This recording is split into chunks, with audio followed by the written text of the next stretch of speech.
Čau, mani sauc Andris Arnicāns, un šis ir online kursu aizkulises. Tātad, ja tu esi savs jomas eksperts, coach, treneris vai kursu veidotājs un gribi attīstīt savu biznesu online virzienā, tad šī būs īstā vieta tev. Te tu iegūsi gan iedvesmu, gan praktiskus rīkus, kas ļaus tev ar savām zināšanām palīdzēt vairāk cilvēkiem un procesā nopelnīt vairāk arī pašam. Te tevi sagaida sarunas ar citiem kursu veidotājiem, lai tu varētu iestīties viņu biznesa aizkulisēs un mācīties gan no viņu veiksmēm, gan no viņu kļūdām. Un papildus tu dzirdēsi arī sarunas ar cilvēkiem, kas palīdzēs tev pašam efektīvāk nodot savas zināšanas, būvēt savu online biznesu un parūpēties par sevi šajā procesā. Tātad, ja tu vēlies attīstīt savu biznesu online virzienā, tad noteikti spied abonēt, lai neplēst garām nākamās sarunas. Un šī te pirmā sarunas viesis ir zīmolvede Diāna Ņikītina, kas savā ikdienā palīdz pašnodarbinātajiem un mazajiem uzņēmējiem izveidot patiešām spēcīgus zīmolus. Un šajā sarunā tu uzzināsi, kā pārdomāt zīmolus palīdzēs tev sasniegt vairāk klientus, kas ir galvenie soļi tavu zīmolu izveidošanā, un šis būs diezgan tāds praktisks process, un noteikti noklausies sarunu līdz beigām, jo tuvāk noslēgumam Diana pastāstīs, kā tu vari parādīt sevi kā savas jomas ekspertu, lai tad piesaistītu vairāk klientus un nopelnīt arī vairāk. Labi, tas arī viss. Ķeramies klāt pirmajai sarunai ar Diānu Ņikītinu. Un jāsaka no sākuma. Ai, kā lai šitā uzsāk no sākuma, tik labu sākumu? Vai ne? Dublis 2. Šitais būs jāatstāj iekšā. Čau, Diana. Čau, Andi. Šī, man liekas, ir ļoti zīmīga saruna. Viens iemesls, kāpēc tā ir zīmīga, tāpēc, ka šī ir pirmā saruna priekš manis šajā jaunajā formātā, un otrs, tu esi zīmīgs viesis, tāpēc, ka mazliet vairāk kā pirms gada, kad es uzsāku savu zīmolu veidošanu, savu teiksim, tādu publisko pakalpojumu piedāvāšanu. Man bija telefona saruna ar tevi, un tu man ieteici ļoti foršu formātu Instagram laiviem, un mēs uztaisījām vienu laivu, un kopš tā laika, man liekas, ir 11 laivi Instagramā notikuši, kuros es intervēju tātad kursu veidotājus, un tu biji šis pirmais cilvēks, kas arī nāca ar šo ideju, un tu esi pirmais cilvēks, kas ir šajā jaunajā formātā. Tā kā paldies. Es tev arī to ieteicu. Podkāstu taisīt? Jā, tu man ieteici. Toreiz jā, bet arī šis ir mans nopelns. Nē, šis ir tā kā balstoties uz tavu iepriekšējo, šis ir nākamais līmenis. Es ceru, tiem, kas klausās, skatās, lai viņiem būtu mazliet ērtāk, mazliet foršāk, lai tā kvalitāte būtu labāk. Tā kā es cenšos augt. Bet šī būs tāda ļoti zīmīga un zīmolīga saruna.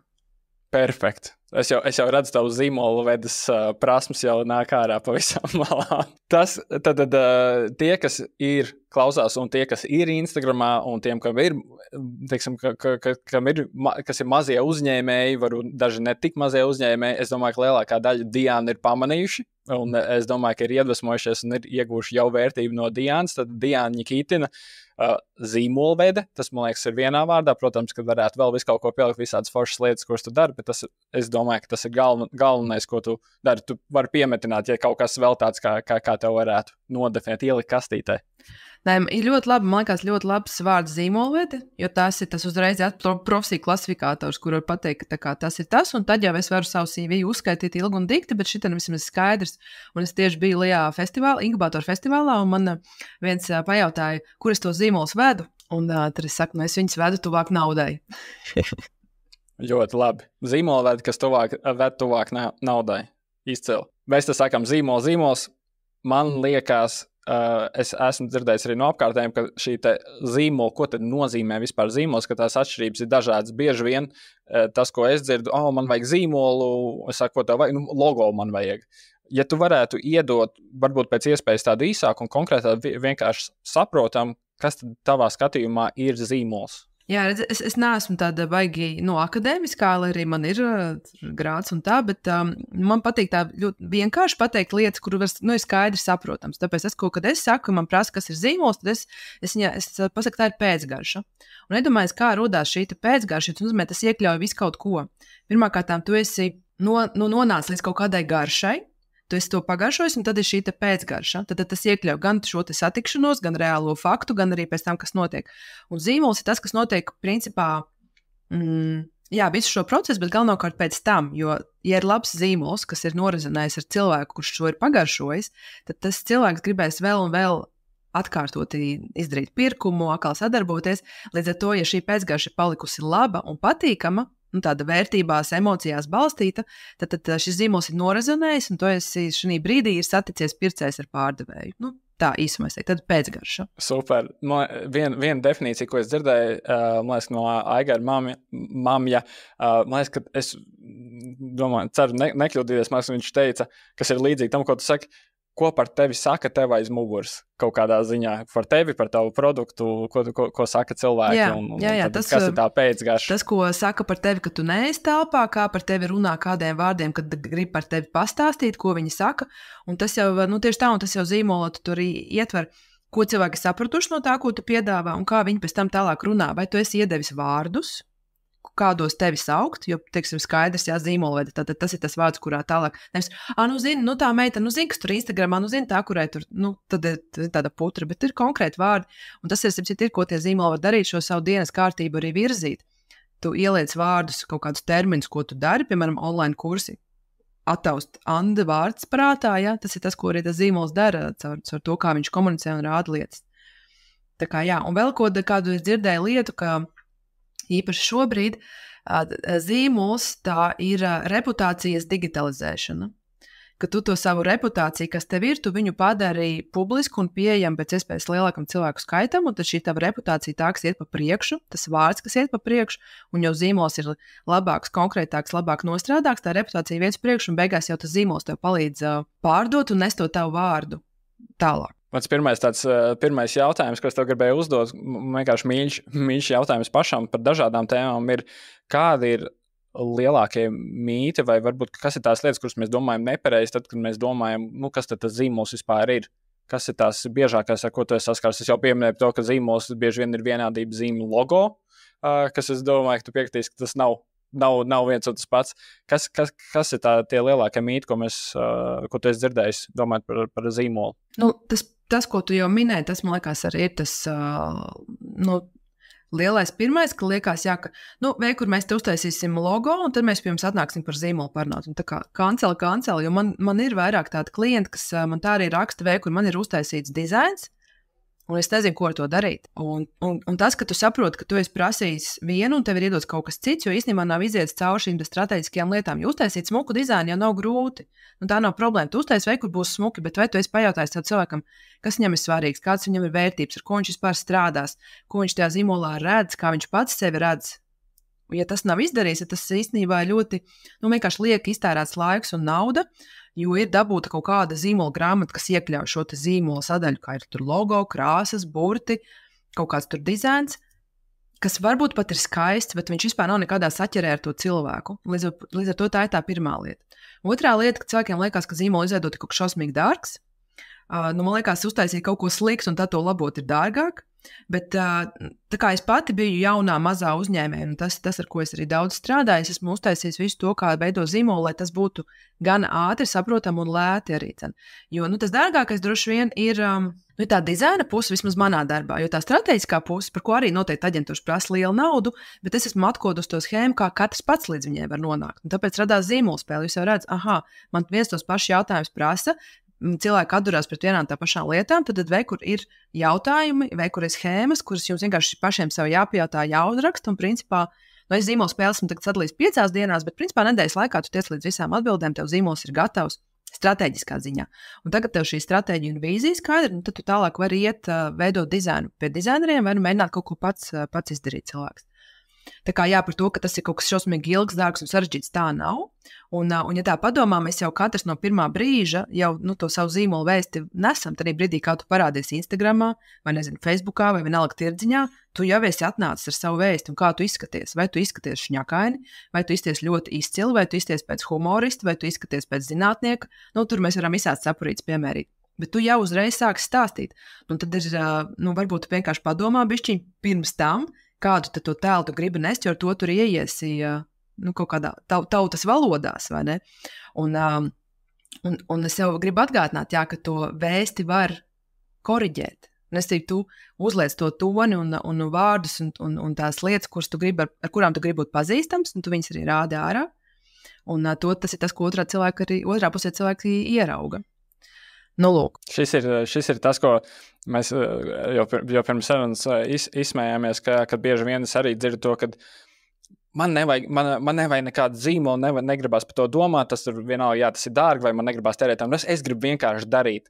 Un tas, ko tu pateici, kad, kā tu teici, pat ja tev nav zīmols, tev tik un tā ir zīmols. Jā, tieši tā, un tā ir tā kā loģikas kļūda, kas tā kā liekas, ka kaut kad es būšu liels un pieaudzis un gatavs, man būs daudz naudas, uztaisīšu zīmolu, bet tu jau ar kaut ko darbojies. Protams, zikā var jau, visiem likumiem ir izņēmumi. Vienkārši es zinu, ka vai tev ir ļoti daudz naudas sākumā, vai nav, un parasti nav. Un ja nav, tad tu nevarēsi investēt lielu naudu, piemēram, reklāmā. Jo tad, protams, tu vari paņemt tirgu uz masu, vai kur visur ir reklāmas, visos tirgos tu ieliec iekšā, tur ķēdēs, veikalos kaut kur, un tu kaut kā uz masu paņem. Tas droši vien ir viens veids. Bet otrs veids, kad mēs sākam no nulītes, principā, mēs esam paši mūsu lielākais resurs, mēs jebkurā gadījumā esam, bet sākumā tikai mēs, cilvēku orķestrim, tie pašā Instagramā, tu iezej ārā un tu ne par ko neiestājies, tu ne ar ko neizcelies, tev nav nekas, ko pavēstīt, tev nav kaut kāds savs rokraksts. Tu palielam vienkārši sevi noroc, jo tu esi neinteresants citiem cilvēkiem. Pat ja tu nāc ar ļoti labu domu, ka kur es visiem tagad iedošu šo baigo vērtību, bet tu kā zīmols, kā sava tā zīmola turētājs īpašnieks, esi neinteresants citiem, jo tu nespēji izstāstīt savu stāstu. Un tas stāsts, un to es esmu arī ļoti sapratusi, lielākais klupšanas akmens ir drosmes trūkums. Drosme uzsākt, drosme pabeigt, drosme iziet Instagramā, drosme pirmo laivu uztaisīt, drosme pirmo kursu uztaisīt, drosme pastāstīt kaut ko atklāt.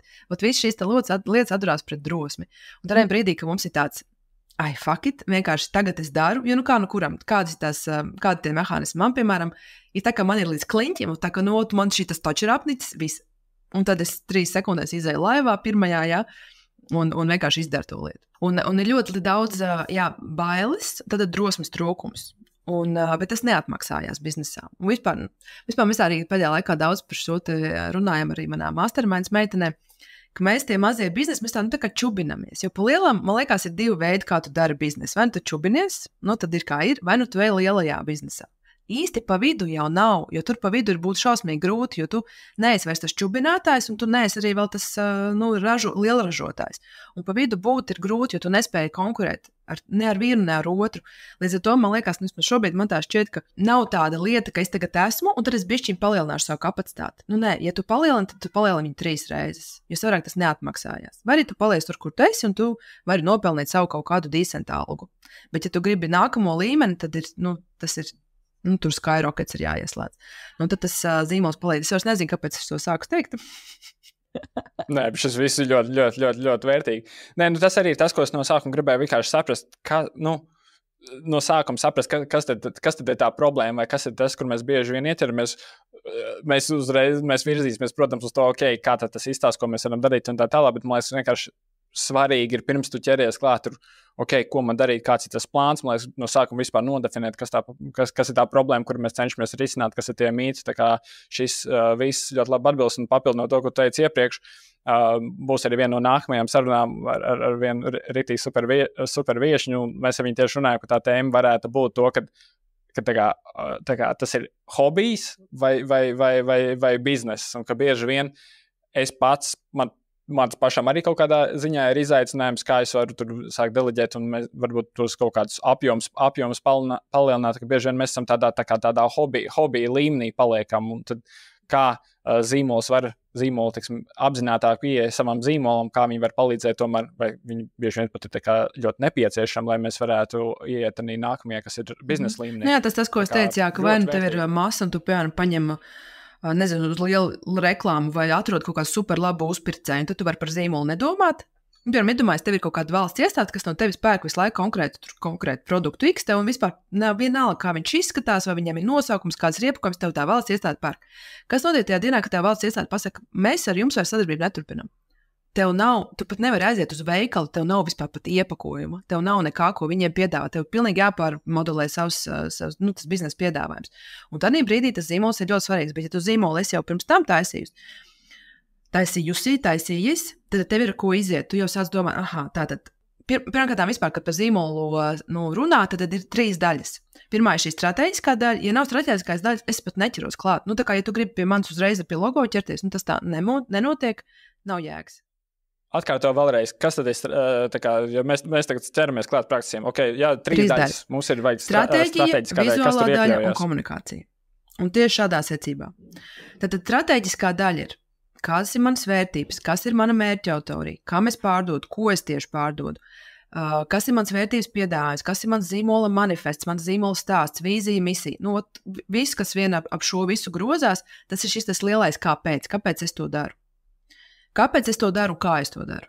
Vērtības piedāvājums. Vai tu vari nodefinēt precīzāk? Tas vienīgais tāds, ko es zinu, ka bieži vien nav skaidrība, ko tas nozīmē. Jā, vērtības piedāvājums, manuprāt, viņš varētu sasaukties ar to, ko tu sauc par neatvērāmo piedāvājumu, bet bišķiņ cita. Nu, tas vērtības piedāvājums ir tāds vairāk globālāks, neatvēramais piedāvājums jau ir tāds detalizētāks kā konkrēti produkti, bet man šis ļoti patīks no tevis, to esmu paņēmis, bet to neatvērāmo piedāvājumu, tas ir vēl kolosāls.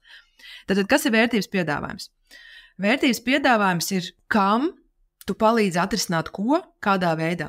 Tam ir jābūt kaut kam, ko tu vari pateikt, nu, tā kā pāris sekundēs vai Instagram bio vai mājaslapā. Pirmais, tas, ko tu par mājaslapām saki. Tu atver vaļā, pirmā lapa vēl neskrolējot, vai es saprotu, kur esmu atnācis. Vai es saprotu, ko man te piedāvā. Šis ir vērtības piedāvājums. Nevis reiz skaistā mežā un tur zelta rases aplietā pasākumā un mēs tur, satikāmies un tad radās tās. Un es joprojām sapratu, pa ko ir runa. Un, nu, bez tās lirikas vērtības piedāvājums ir konkrēts, un es zinu, ka daudziem patīk izplūst tādā lirikā un stāstīt stāstus, bet nu šie nav, kāds tur blaumaņi kopotie raksta, tur nevajag šito biznesā konkrēti, ko, kam, kāpēc. Tāda maza formula, un tas ir vērtības piedāvājums, kam ir jābūt skaidram. Tāpēc ir vīzija, misija, kurā tu vari izpeldēties, tur zini, paragrāfos un 4 lapās, bet šis ir kodolīgs īs apraksts. Ko tad es beigās piedāvāju un daru? Tas ir vērtības piedāvājums. Okay, tad mēs atbildam uz šiem te strateģiskajiem jautājumiem, mums priekš sevis ir šīs te atbildes, mēs viņus esam nodefinējuši. Kas ir nākamā lieta, ko mēs varam darīt vai par ko mums vajadzētu Nākamā domāt? Lieta, tas iekļauj pirmo soli, bet tas arī starpsolis uz otro soli, kas ir vizuāla identitāte. Es vienmēr iesaku uztaisīt šīs te sajūtu kolāžas, kur tu noķer arī vizuāli, kā tu savu zīmolu jūti un redzi gan sevi, gan savu zīmolu. Un es vienmēr iesaku sākt ar tādu sajūtu. Nevis uzreiz jau meklēt, kādu es gribu logo, kādu es gribu mājaslapu, bet tā sajūta. Jo šeit mums sāk strādāt arī šī kaut kāda zemapziņa, bezapziņa, kaut kas iznāk ārā, un mēs ar tām bildēm, mēs izvelkam ārā simbolus. Un bieži vien, tāpēc ir tāda viena metode, piemēram, paņem žurnālus un vienkārši uz dūlo ņem ārā bildes, šķērē ārā bildes, kuras uzrunā pirmās, nedomājot, kāpēc. Tad tu viņus uztaisi tādu čupiņu, pasties, vai joprojām visas tur iedarās, varbūt kādu vajag nolikt projām. Tad viņi salīmē uz lapas un sāc pētīt, kas tur ir. Un tas, kā es to daru, tas principā ir tulkošanas darbs. Tu tulko, ko tev tā zemapziņa ir izvilkusi ārā apziņā. Tātad, piemēram, un kā uz to zīmolu var pastīties, vai kur ir kaut kāds, varbūt krāsas, varbūt tu redzi, ka ir vairāk, māksliniecisks, tur ir zīmējumi vairāk, vai tur ir robusts, tur ir taisnās līnijas, tur ir minimalisms, tur ir maksimāls, tur ir eklektika. Tu skaties, kas tur nāk ārā, kā tas runā ar tevi, un tu saproti, ka tas zīmola raksturs arī tur parādās. Jo tu, kad tu to zīmolu darbu veids, tu viņu veids ar domu par zīmolu savējo. Ir šis te moodboards, ko tu uztaisi, un tad tu viņu sāc tulkot. Un tu redzi, kas ar tevi runā ārā, un tie simboli, viņi tev kaut ko ļoti perfekti nozīmē. Tas tā kā sapņos, mēs nevaram tulkot sapņus visus vienādi, jo tev vienam braukt ar mašīnu vai riteni nozīmē kaut ko vienu sapnī, otram otru. Un tieši tas pats. Tu ņem ārā un skaties, un tad tu sāc saprast, kāds ir tas raksturs. Un ja tev vajag, tu vienkārši raksti ārā arī atslēgas vārdus. Nezinu, tur atklātība, godīgums, šāda tāda vērtība, minimāla, saskētisks, datos balstīts. Tātad šis ir tavs zīmols, un tu jau īstenībā iegūsti ļoti lielu vērtīgu informāciju par savu zīmolu, ko tu pēc tam vari translēt vizuālajā valodā un arī komunikācijā. Jo, piemēram, ja tu saproti, ka tava vērtība ir datos balstīts, pētījumos balstīts, zinātnieku apstiprināts, tur vispārējais, tad tu zini, ka tev par to ir jārunā. Tad tu nevari teikt tā. Mēs te tagad viena tantiņa teica, vai mēs te pakūpināsim kvepeklīti un visu sapratīsim. Savukārt, ja tava vērtība ir ezotērika, sarunas ar augiem, dabas spēka izmantošana, tad tā ir valoda, kuru tu pēc tam liec arī savā zīmolā. Un kas ir svarīgi, ka mēs nevaram īstenībā viņu nelikt. Jo tas nozīmē, ka, ja mēs viņu neliekam, mēs nesatiekamies ar klientiem, kas ir mūsu īstie. Jo vienam vajag to zinātnisko pieeju, otram vajag to dabas pieeju, citiem vajag apvienoto pieeju. Un ja es par to nezinu, es pie tevis nekad neatnākšu, jo tu man to neesi izstāstījusi. Tāpēc ir ārkārtīgi svarīgi sevi spēt translēt un pēc tam ielikt arī tajā zīmolā. Bet šeit viena atruna. Es baigi neiesaku uz savu zīmolu skatīties kā uz savu bērniņu.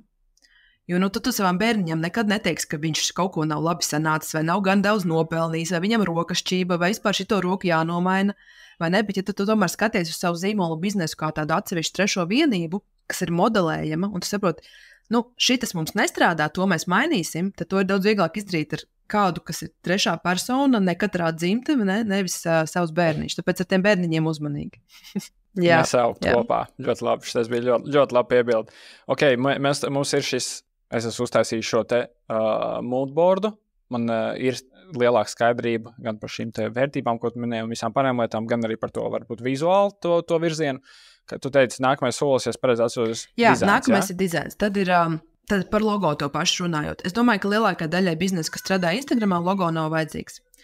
Īpaši, kas ir personīgā zīmola, kur es esmu kā cilvēks, un tas logo viņš praktiski nekur nenoderēs. Un tā ir ilūzija, ka to ir jāsāk, un kamēr nav logo nodibināts sijā, nekur nedrīkst kustēties.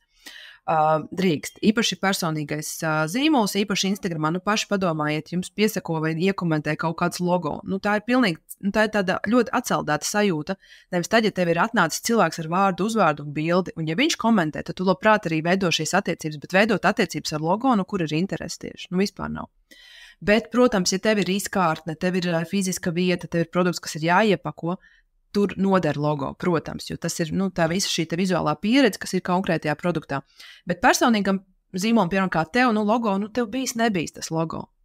Zini kā, protams, tev jau var uznākt tāda kāri, ja tā kā man uztaisīt uzlīmītes. Tad... Man? Kāri uztaisīt uzlīmītes? Es tā domāju, nesapņos par savu uzlīmēm. Tie, kas man pazīst, droši vien zina, ka man noteikti tas nevar iztēloties, bet man noteikti varētu uznākt kāre uz, varbūt tas ir logo. Tad, kad es pieaicināšu kādu dizaineru, kas man varētu palīdzēt ievies lielāku kārtību manā zīmola vizuālajā valodā, tad noteikti varētu būt arī logo. Tas logo, padomā, kur viņš ir noderēt? Uz pildspalvas, uz kaut kāds merchandising. Es vienkārši domāju par sevi, ja es gan jau kādreiz izdošu tur kaut kādu īpašo biznesa žurnālu. Tādā ziņā ne žurnāli, kā ir nauda vai kas, bet tas, ko es sapņoju, ir tāds čeklistes, kas uzņēmējiem zīmoliem būtu. Jā. Tur nevis kā privāta persona, bet kā biznesa cauri. Tad tur, protams, noder tas logo, bet tikpat labi tas varbūt arī vienkārši Diana Ņikītena smukā fontā, kas ir manējais, vai ne? Bet, bet ja tu izej ārā reāli ar produktu, tev viņam ir jābūt noformētam. Un tad redz, un atkal sadalās, tev ir fizisks produkts vai elektronisks produkts. Jo, ja tev ir fiziskais, tad tev ir jādomā, teiksim, par iepakojumu, kā tu viņu sūtīs, kā tu viņu tur uzglabās. Tā jau ir vesela cita epopeja. Un es saprotu arī, ka jūs veidot zīmolus, baigi pačekojiet vizuālo identitāti. Pārbaudi, vai tas dizainers, ko tu plāno strādāt, vai viņš ir kādreiz strādājis ar iepakojumiem, piemēram. Jo tā ir pilnīgi cita opera nekā tad, ja tev tikai vajag Canvā dizainiņu sataisīt priekš Instagrama. Iepakojums ir pilnīgi cita epopeja, bet tev vajag kaut ko eksportam, vai tev vajag kosmētikai, pajautā, vai cilvēks zina, par ko ir runa, jo tas tā kā arī grāmatu maketēt, taisīt ir jāmāk. Un tas nav katrs, kurš Canvu ir atvērs pirmo reizi, kurš var uztaisīt maketu grāmatai. Lūk, tāpēc pajautāt, vai viņš zina, un arī saprast šīs ir tavas vajadzības, kāds tev būs, kas tev būs vajadzīgs. Ja tev ir vajadzīgs iepakojums, tu meklē dizaineru. Liela daļa manu klientu tiek ļoti labi paši galā ar to savu basic dizainu, īpaši, kas ir tikai tādā mājaslapas un Instagram lietojumam. Izcili. Tagad ar Canvu kolosāli var tikt galā, ja ir tāda vizuālā acs un lielākā daļa ir kaut kā 10%, kurš es sūtu, tā kā obligāti pie dizainera, ja tur nav apceļa, bet lielākā daļa paši tiek galā.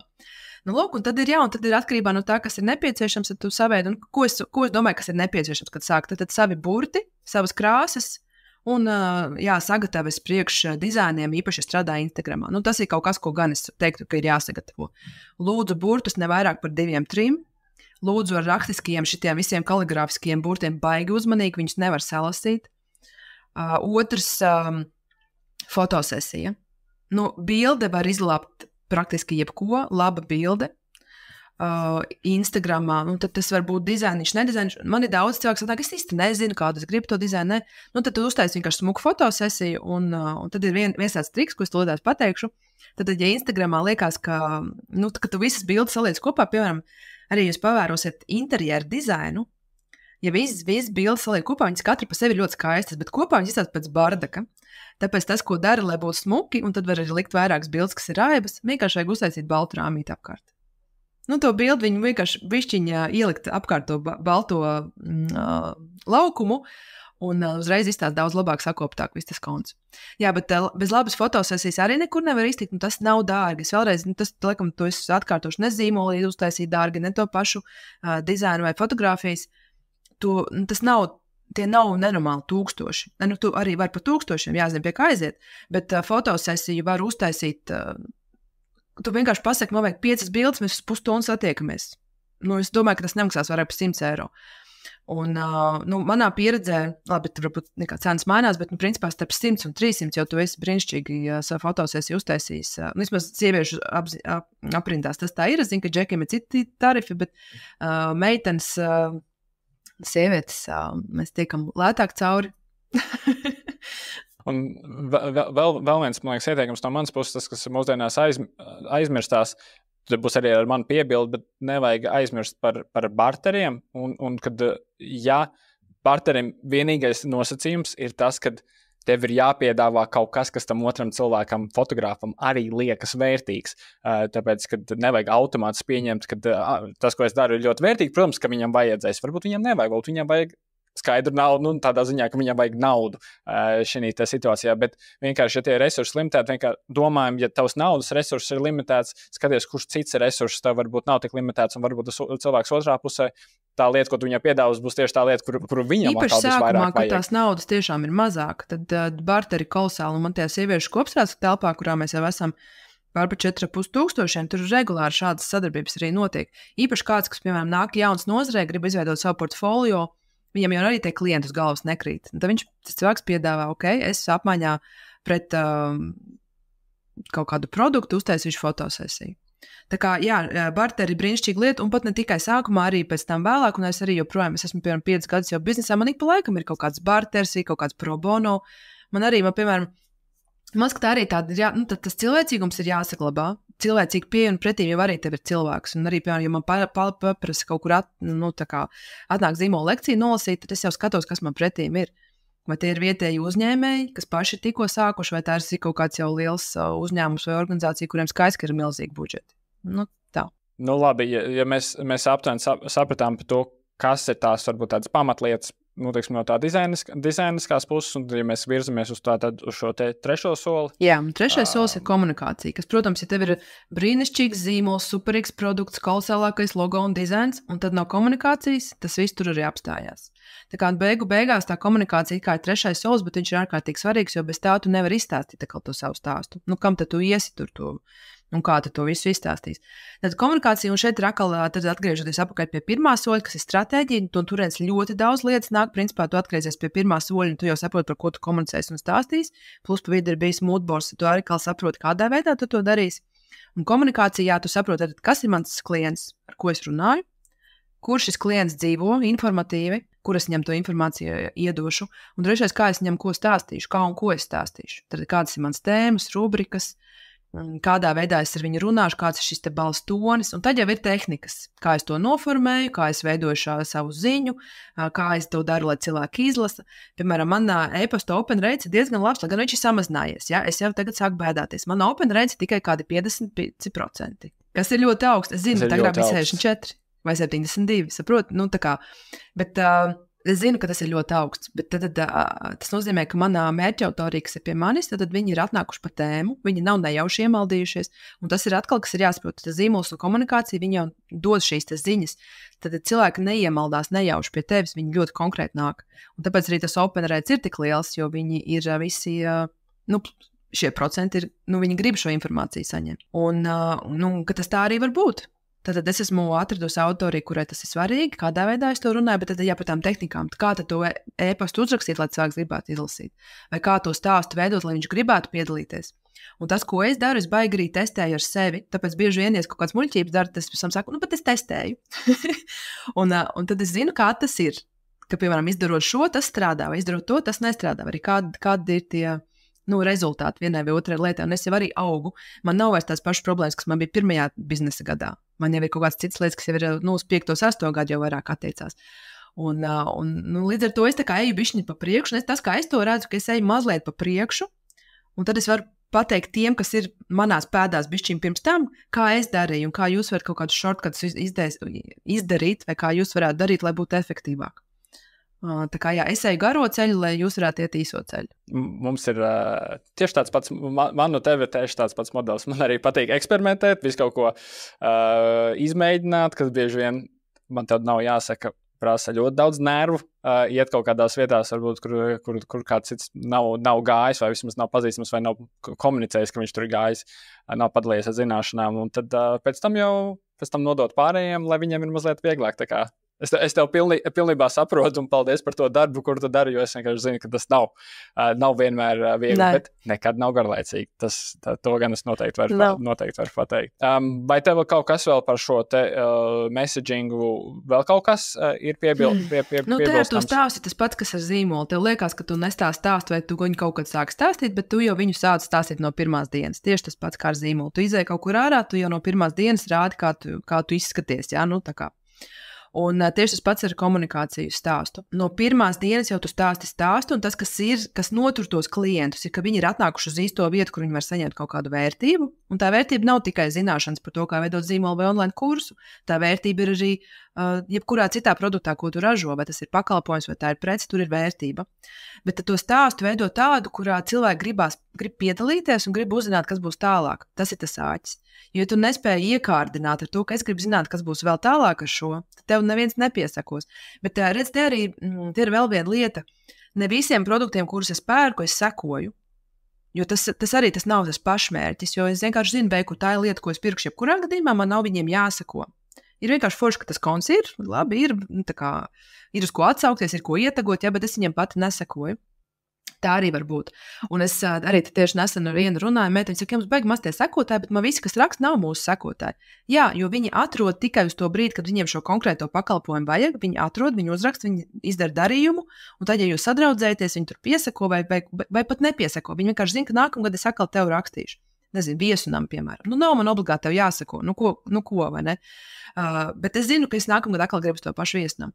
Tad ir otra lieta. Tu vari būt arī viesunams, kuram gribās sekot līdzi. Ka tu ej un tur ir kaut kāds baigais stāsts, tas narratīvs, un tu saproti, bet tur ir interesanti būt klāt. Nevis tāpēc, ka man rāda, vai kur mums tādas pilventiņas, tādas istabiņas, bet tur ir kaut kāds vēl šis stāsts, kaut kas tur interesants. Nezinu, vienalga, kaut vai tur lapsa dzīvo, un tad man tur tāda to lapsas dzīvo, ne? Un tad ir sekotāji, kā tai lapsai tur sokās.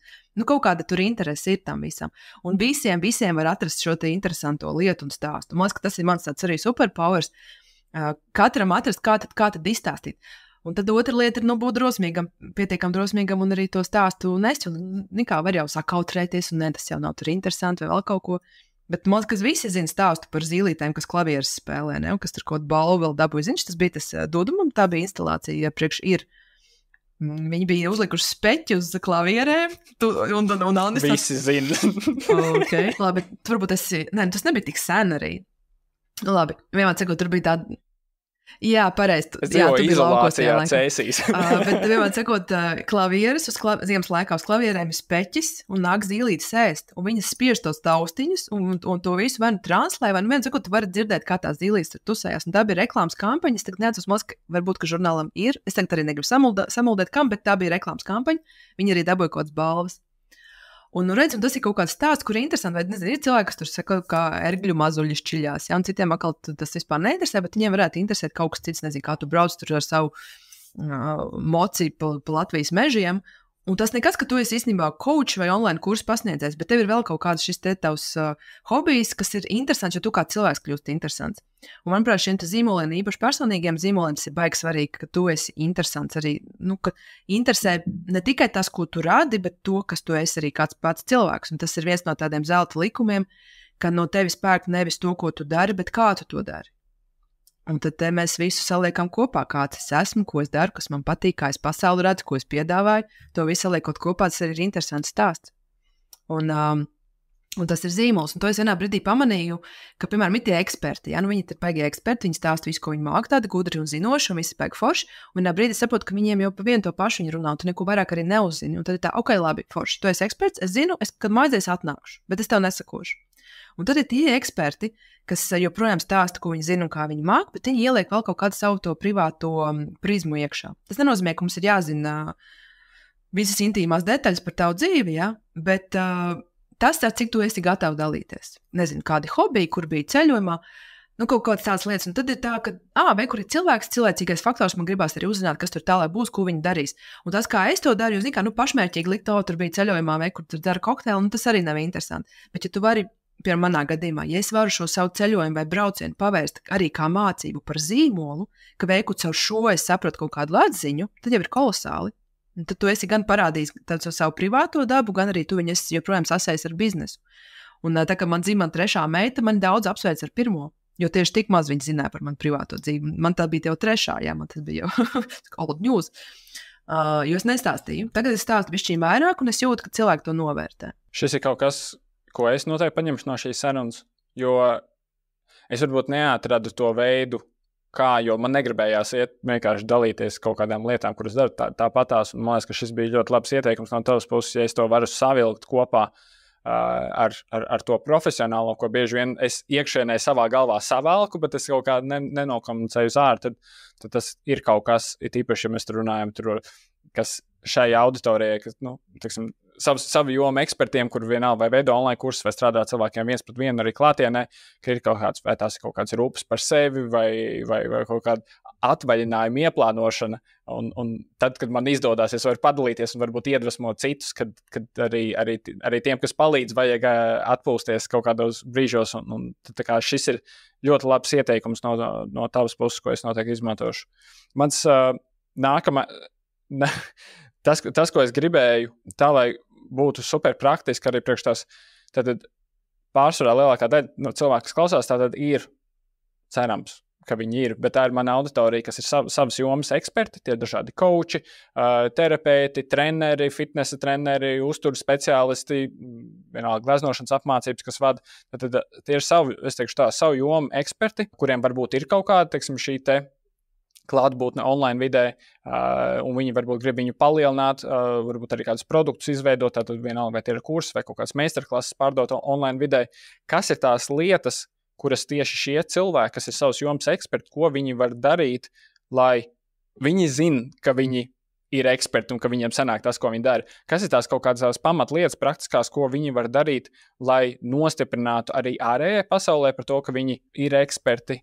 Kas var būt tādas pirmās svarīgākās lietas? Tas ir tieši tas arī, kas ir jāizdara. Tev ir jāpaziņo pasaulē, kamīta tu esi eksperts un kā tu to savu lietu iznes uz āru. Atceries, mēs ar tevi tieši par to tavām Instagram sarunām runājām. Un tu teici, Klau, es varētu atnākt pie tevis, mēs varētu uztaisīt sarunu, saka, pagāni, tu jau pie manis biji, ko tev tas dod? Saruna bija kolosāla, par to nav runa, bet tu sevi tur tu pie manis parādīsi sevi vienā sarunā kā ekspertu, un tad tu staigās pie citiem, kāda jēga taisi pie sevis. Taisi pie sevis, jo tas ir tas, ko tu pēc tam arī pārdod šos te online kursus, tad tu parādi, ka tu esi eksperts šajā jomā, pie tevis nāk viesi, kas arī par to runā, un tad tu vari parādīt, ka šī ir mana niša, šo es saprotu, kā tas notiek. Un tu parādi, cik daudz tu zini, bet arī kas ir tā tava tēma. Jo tu vari atnākt pie manis, tu vari aiziet, nezinu, pie kāda koča par kaut ko citu parunāt, jo tu viņiem dosi kaut ko. Bet kas ir pie tevis, kas notiek? Ka tavās mājās, kas notiek, tavās Instagram mājās. Tad tu virzi šo savu dienas kārtību ar to, ar ko tu gribi būt pazīstams. Un tev ir tās tavas tēmas, ko tu esi, zīmola spēlē salicis jau. Un tad tu saproti, tad es runāju, piemēram, par biznesu. Es tagad par sevi pateikšu. Es runāju par sievieti biznesā, par mazo biznesu, par sievieti, kurai ir bērnu, kas mēģina kopā strādāt ar viņiem. Es runāju par naudu, es runāju par komunikāciju, tad tas mans tēmas, tas ar ko es gribu būt pazīstama. Tu iedomājies, kāds klients pie tevis nāks, par kurām tēmām runāt, tad tas, kas tev ir jāstāst. Jo es tagad sāku stāstīt par to, kā es nezinu, ko es, piemēram, negribu darīt. Tagad nevar izdomāt ātrumā, bet kaut ko es īstenībā negribu darīt. Kāpēc man tas ir jāstāst? Jo tad man nāks cilvēks, kurš gribēs kaut ko es negribu darīt. Lūk, tad ar ko tu gribi būt pazīstams? Un tad tu sāc par to runāt un stāstīt. Tu vari likt ierakstus, storijus, rīlus, tagad tas tik vienkārši izdarāms. Nezinu, tas pašas sadarbības, tu uzaicini kādu sarunu, un tu dod diezgan daudz to savu bezmaksas saturu ārā, un tad varētu likties, bet kur tā kā būtu robeža, cik daudz dot, jo es jau tā kā visu pa brīvu atdošu. Tad ir tā, ka tas, par ko tev maksā, nevis par šīm zināšanām, bet par to, ko es nevaru tā tik vienkārši ņemt un iegūglēt. Tas ir tas, kā tu viņu esi salicis kopā šo informāciju. Bet visu, ko es stāstu, ko tu stāsti, visu var iegūglēt. Nu, neesiet gana slinki, izlasiet man Instagram, tur viss ir, vai ne? Bet tas, par ko no mums pērk, ir tas, ko mēs to varam salikt kopā. Tas ir viens. Otrs, ka tu iedod ārā šo te visu informāciju, liekas, tā kā baigi daudz, un tā kā tik daudz, bet, ja tu to nedari, un tu neizliec ārā šo informāciju, cilvēks nezina, ko tu zini. Un viņš nezina, ka tu domā par šo tēmu tādā veidā. Un, jo es vairāk zinu, ka tu zini, es tev sāku vairāk uzticēties, mēs jau izveidojam šo te saikni, un tas pirkums var notikt tikai tad, kad tu nopelni manu uzticību. Tu to vari nopelnīt 3 minūtēs, tu vari pelnīt 3 mēnešus vai 3 gadus. Tas ir dažādi, ja? Tas klients uzsildās dažādās temperatūrās un dažādos ātrumos. Bet, ja es nezinu, par kādu tēmu tu runā, ka tu esi viņā eksperts, ka tev ir viedoklis, ka tu par to domā tā, tad es pie tevis nekad neatnākšu. Bet, ja tu to esi pateicis, lūk, tā es redzu šo lietu, es par šo konkrēto lietu domāju no šādas perspektīvas, tad es kā lasītājs uzzinu, saprotu, vai man tas rezonē. Ja man tas rezonē, es palieku, un tad, kad man vajag, es atnāku un nopērku. Un tas var būt atkal 3 minūšu vai 3 mēnešu jautājums. Jo dažkārt mēs zinām, mums ļoti ātri savaigās lietas. Šeit noteikti es varu papildināt pieredzes stāstu no pāris maniem klientiem, kas tiešām savās jomās ir tā kā Latvijā, tā kā pirmajā vietā. Viņš ir top cilvēks kaut kādā vienā konkrētā jomā, un es viņam palīdzu, piemēram, izveidot kādu online kursu, un bieži vien šī sarunas sākumā viņi saka, jā, un tad šī pašā jomā ir vēl tik daudz cilvēku, tur ir liela konkurence, un tie cilvēki, kas taisa šos kursus, viņi nezina tik labi, kā es tās lietas zinu, bet viņiem pērk. Un tad viņi prasa, kāpēc viņiem pērk? Es saku, tāpēc, ka viņi vienkārši parāda uz ārpasauli, viņi pasaka, šitais ir tas, ko es daru. Cilvēki nezina, ka tu zini labāk kaut kādas lietas, vai ka tev ir labākas metodas, ka tu vari ātrāk palīdzēt sasniegt rezultātus. Tie cilvēki dara, viņi laiž ārā kaut kādus kursus, un ja vajadzība ir, cilvēki ies pie tā, kurš prezentē sevi, kurš parāda sevi, un kurš, viņiem varbūt nebūs tik optimāli rezultāti, bet un šis ir jābeidz šos kursus.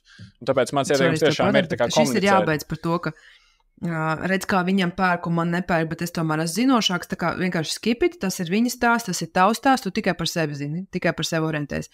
Un tieši tā, nepērk, jo par tevi neko nezini.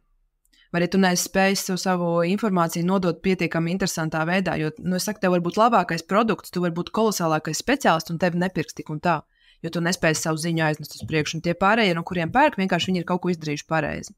Un parasti, ja ir problēmas biznesā, tad jādomā, kur viņi ir. Viņi ir vai nu produktā, vai nu auditorijā, vai nu vēstījumā. Ko tu esi nošāvis greizi šajā brīdī? Un bieži vien, un pirkšana un pārdošana, viņa ir ciparu spēle. Nevelti tas, kurš ieliek daudz reklāmā naudu, viņš parādās kaut kur augstāk. Un ja cilvēkam nav filtra, viņš paņem to, ko viņš pirmo ieraudzīja. Un ja tu tur neparādies, un tas tev neierauga, un tas kaut kādā mērā ir tāda negodīga spēle, par to man arī tieši, es pat nezinu, kam pajautāt, piemēram, visi tie, kas par tām maksas reklāmām tur nenormāli parās un tur sola kalnus, un vienkārši paņem uz masu, jo ieliek lielāku budžetu reklāmā. Cik tas beigās ir godīgi, vai ne? It kā, pret tiem, kas atkal ir tie tādi labie darba speciālisti, bet viņiem nav tik daudz, ko ielikt reklāmas budžetā. Tad tiem, kuriem nav reklāmas budžeta, viņiem ir jāstrādā šo te organisko ar savu cilvēcīgo, personīgo, un tad ir jāšivrējās savādāk. Tad ir, jāveido sadarbības, jāiet uz podkāstiem, jāicina pie sevis, tas savs vārds ir jāspodrinās pamazām. Šis bija ļoti vērtīgi par to, kas ir tās lietas, kuras varētu darīt, un es no savas puses noteikti piebalsoju visam, ka tā ir tā stratēģija, kur es izvēlējos ņemot vērā kaut kādus ierobežotos resursus un saprotot, ka es tur nevarēšu tur katru dienu vai kaut kādas lietas tur postot. Es izvēlējos tieši šādu veidu sarunas, tīpaši, kas bija šīs te kursu veidotāju pieredzes stāsti. Un man pašam ļoti patika, man tas bija viegli salīdzinoši, un es redzēju, ka tiešām ka tā auditorija auga un auditorijai bija ļoti, ļoti noderīgi. Cilvēki padalījās savā pieredzē, padalījās saviem izaicinājumiem, un es kaut kādā veidā šo sarunu laikā parādot potenciālos risinājumus, parādīju sev kā ekspertu. Un tas kaut kādā ziņā, man nebija jādomā saturs, jo tas saturs atnāca no šiem te potenciāliem klientiem patiešām. Tā kā es pilnībā saku, šitais, ko Diana saka, ļoti labi strādā, es piebalsu. Labi, Diana, mēs tagad esam izrunājuši zīmolu nozīmi, kā zīmolu vispār veidot. Es nebiju gaidījis, ka tu tā soli pa solim visu saliksi kopā, kas tās lietas, par kurām vajadzētu padomāt. Un tu ieskicēji arī, kas ir tie pirmie soļi, kā savu jomu eksperti var arī ārējai pasaulē parādīt, ka viņi ir eksperti. Nobeigumā man vienkārši es ceru, ka vienkārši jautājums, tas, ko es gribēju pajautāt. Tu teici, ka ir visbiežāk grūti tieši to uzsākšanu, un tas ir viens no iemesliem, kāpēc es taisu šīs sarunas ar kaut kādiem cilvēkiem, kas var palīdzēt, ir tieši, es arī esmu novērojis, ka ja cilvēks ir gatavs un viņš tā kā sāk rīkoties, tad, ja viņam priekšā ir kaut kāds step by step, tas soli pa solim process, tas visas lietas viņas var izdarīt. Viņas varbūt nav vieglas, bet viņas bieži vien ir viņas ir vienkāršas, bet neviegli izdarāms. Visgrūtākais ir tieši šis pirmais solis. Kas būtu tas, ko tu esi novērojis, kas palīdz varbūt uzsākt, īpaši mēs runājam par personīgā zīmola veidošanu. Pirmais ieteikums ir nopērciet zīmolspēli. Jo es varu runāt tukšu savus muti, cik vien es gribu, un pilns Instagrams man jau ar šo ir, bet ja tu pats neizdari šo te darbu, nekas nenotiek. Un ir baigi svarīgi secīgi iziet cauri un atbildēt uz tiem soļiem. Tas var likties, tur sarežģīt vai kā, bet tieši tāpēc esmu to taisījusi maksimāli īsi, kodolīgi, ātri, jo tās atbildes, ja viņas jau ir, tepatjās jau viņas ir īstenībā. Un otra lieta, kas man liekas ir jāsaprot tā kā uz ko teikt, ko tu gribi ar šo darīt, un tas ir ok, ja tas šobrīd ir hobijs, ja tu tikai čubinies. Tu vari vēl nesapņot tur par 10 darbiniekiem un 100 miljonu apgrozījumu. Nav svarīgi, nonāks, ja vajadzēs. Un man liekas, tas, ar ko ir jāsāk, ir tas, ko tu spēj šobrīd saprast un neaizdomāties pa tālu. Jo tanī brīdī, kad tu domā un tu sāc saprast, bet šito es nezinu, kā realizēt, viss, tad tur tu novelc robežu, par to tu nedomā, jo tu neesi gatavs. Es piemēram, es arī šogad sapratu, piemēram, man uzņēmumā šobrīd, es zinu, cik man ir jānopelna, es atvainojos 1000, lai mans uzņēmums spētu pastāvēt vispār. Ja man to kāds pateiktu tajā dienā, kad es nolēmu nodarboties ar uzņēmējdarbību, ka man būs jāsavāc mēneša laikā 4 ciparu skaitlis, es teiktu, jūs ko? Es tādus ciparus neesmu redzējis, es nesaprotu, kāds notiek. Līdz ar to tu nemaz neesi gatavs vēl domāt par to, kas būs pēc 5 gadiem. Tu vari ielikt kursu un virzienu, bet tu nevari izdomāt tādu nulītē, kā tu darīsi, tad, kad tev vajadzēs savākt, 5000 mēnesī, piemēram. Tu nezini. Tas notiek pa ceļam. Līdz ar to tu apstājies tur, kur tu saproti, ko tu vari izdarīt. Piemēram, arī to pašu pirmo online kursu, kuras taisīju. Man viens bija Instagramā slēgtā kontā, otrs bija Facebook slēgtā kontā.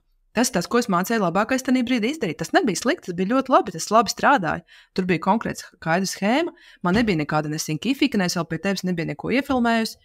Tas bija tas, ko es tajā brīdī varēju labākais izdarīt. Un tad pamazām es audzēju, es saprotu, kā var labāk, es piesaistu tur ekspertus. Bet viena lieta par to ekspertu piesaistīšanu ir lietas, kurās es to teiktu, ka vajag jau izdarīt gana ātri, kas tev var palīdzēt vienkārši tikt uz priekšu. Ja neierakstīt kursu pie tevis, tad vismaz izrunāties, kā to izdarīt. Ja neuztaisīt kaut kādu super dizainu, milzīgu zīmolu, tur kaut kādā aģentūrā, tad vismaz iziet zīmolspēli. Ja nepaņemt savu štatā finansistu, tad vismaz aiziet konsultāciju ar kādu cilvēku, kurš saprot biznesa finanses. Tas ir nenormāli svarīgi, jo tas tev var aiztaupīt šo nenormāli lielo laiku, ko tu vari attapties. Redz, kā var darīt. Nevis tu pēc 3 gadiem saproti, tāpēc man tagad neiet, jo es šito neizdarīju pirms 2 gadiem. Neesmu ierēķinājis, algas nav ierēķināts, neviens nav šo ierēķinājis. Man tikko bija tieši saruna arī tajā sarunu ciklā, un tāds sarunu cikls ar uzņēmējām ir slēgtais pa maksu. Un tur viena metene saka, jā, man ir Excels, es pilnīgi visu skaidri zinu. Es zinu, cik man vajag nopelnīt, es zinu, kurā kontā es atlieku uz nākotni, es zinu, ka janvārī man nebūs darba, bet man būs atvaļinājums, man vajag tam nopelnīt jau šobrīd. Viņa šo zina. Un to viņa uzzināja pēc tam, kad viņa bija pie mums zināmās finanšu treneris aizgājis. Un tie cilvēki no malas viņi var palīdzēt. Un dažkārt tas nemaz nemaksā tik dārgi, bet tu vari ietaupīt daudz laika un nervu un naudas ilgtermiņā. Tā kā meklēt palīdzību, bieži vien tās komandas kopienas, tas, kas arī pie tevis kursā notiek, ir kopiena, kuras tu neesi viens. Jo tas trakākais ir iedomāties, ka tu esi tajā viens un ka tev nav nekam pajautāt, nekam pateikt, ka bija labi, nekam pateikt, ka bija sūdīgi, neko. Tāpat šīs kopienas, un tas, ko es arī mēģinu darīt, piedāvāt šīs vietas, kur var satikties un aprunāties ar lietām tieši par zīmolu, par biznesu. Tad meklē savu kopienu, meklē cilvēkus, kas tev var atbalstīt ar zināšanām, lai tu vari tikt uz priekšu, neizdarīt visas tās pašas muļķības, ko citi ir jau sadarījuši, jo kāds tam ir gājis jau cauri. Vienkārši tā kā uzticies. Un sākt pamaziem soļiem, bet darīt un nemēģināt uzliekt augstāk nekā tu šobrīd vari. Nevajag izdomāt, kas būs pēc 10 gadiem. Domā, ko tu vari izdarīt pusgada laikā, 3 mēnešu laikā, gada laikā. Un pa solītim to visu iet uz priekšu. Un zinu, man liekas, tomēr arī ir tāda svarīga tāda iekšējā deksme, ticība un mazliet muļķība. Jo tā iekšējā deksme ir kaut kas, kas tev zina, ka tev acis deg. Tā kā padomā, piemēram, kas ir tā tēma? Tu esi balītē, ja tu esi jau viss pateicis, ka tev dodies mājās, un pēkšņi cilvēki par to tēmu sāk runāt. Un tu tā kā, es palieku. Kas ir tā tēma? Tad tas nozīmē, ka tas ir tas, par ko tev deg acis, par ko tu vari runāt, par ko tu vari strādāt, tu vari veidot biznesu uz šī pamata. Tad tu šo jau vari lūkoties tādā veidā. Nu jā, ka tev deg acis par to lietu, ko tu dari, ka tu viņu nevari nedarīt. Un tad tu pamazām sapratīsi, kā viņu darīt tālāk, plašāk, savādāk. Tas jau viss ir tāds process. Paldies tev. Es jau tev pirms tam teicu, ka man ir tik daudz lietas, ar kurām es tevīm gribējuši runāt, un kad man ir jāpieņem lēmums, ka šoreiz mēs runāsim par vienu lietu. Mēs šodien izrunājam, tā lieta bija pietiekoši plaša par zīmolu nozīmi, zīmolu veidošanu. Tā kā paldies tev liels, un es ticu, ka tiem, kas klausās, tas pēdējās lietas, ko tu teici, ka sataisīt mazākos solīšos varbūt un neskatīties tik tālu nākotnē un meklēt. Šis ir viena lieta, kur es arī nožēloju, kad es nesāku darīt ātrāk, ir piesaistīt kaut kādu veidu eksperts, varbūt nevis tādā ziņā, ka tu piesaisti aģentūru, kas tev izstrādās zīmolu un viss, kas arī var būt fine, bet varbūt nevienmēr sākumā, bet tiešām mazās, tad uztaisīt tādu 80-20 analīzi, kurā vietā es ieguldu kaut kāds 20% no savām līdzekļiem, bet es potenciāli varu ietaupīt savu 80% no visa laika vai nopelnīt 80% vairāk. Tā kā šis ir ļoti labs ieteikums, un es noteikti arī pastīšos, kurā es savā mini biznesā, kur es varu skatīties, kur es varu ieinvestēt bišķiņ efektīvāk, lai vairāk dabūtu ārā. Tā kā paldies tev, Diana, par šo sarunu. Man ļoti patīk, ka tev runāt. Man var zvanīt, un mēs varam satikties šitā regulāri. Jā, labi, tā. Easy. Labi, paldies tev liels, ja? Te atkal ja tev šī saruna likās noderīga, man tev ir viens lūgums. Ja tavā paziņu lokā ir kāds savs jomas eksperts, coach, treneris, kāds, kas veido online kursu vai arī grib izveidot savu online kursu, lūdzu padalies ar šo te sarunu, lūdzu padalies ar šo te podcastu, jo tas ir, man liekas, vislabākais veids, kā tu vari palīdzēt man, gan palīdzēt arī tam otram cilvēkam. Tad man ir sagatavots, papildus šai sarunai, ir sagatavots vēl jau vairāk sarunas uz priekšu, ar dažādiem ekspertiem runāsim gan par to, kā tikt galā ar stresu, kā menedžēt savu stresu, un runāsim arī par biznesu, kā skatīties uz savu, to, ko mēs darām, skatīties kā uz biznesu, nevis kā vienkārši uz hobiju, kā tikt galā ar viltvāršu sindromu. Tad dažādas sarunas ar dažādiem ekspertiem, ir arī pieredzes stāsti sagatavot. Tad šīs sarunas būs patiešām noderīgas jebkuram savs jomas ekspertam, kurš grib izveidot savu online kursu. Tāpēc padalies lūdzu un tiekamies jau nākamajā sarunā. Čau!